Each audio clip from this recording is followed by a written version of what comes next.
ভূঁইয়া এদের সংখ্যা বেশি। এখানকার এমএলএ সিট রিজার্ভ করতে হবে বলুন খুলনাকে।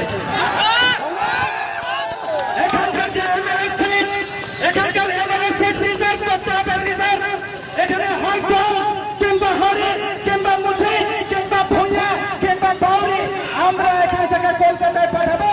আর কলকাতায় যে এখান থেকে কে এমএলএ হবে আমাদেরকে চিন্তা ভাবনা করলে আমরা বুঝবো। আর আরেকটা কথা বলি স্যার, কিছু মনে করবেন না। আমরা জানি যে সন্ধ্যা হলে বদল থেকে হাতটা বার করে ট্রাকেরা আগে আপনারা কিভাবে পাতেন, মুখ খোলাবেন না। আমাদের একটা বাউরির গায়ে যদি হাত পড়ে আমার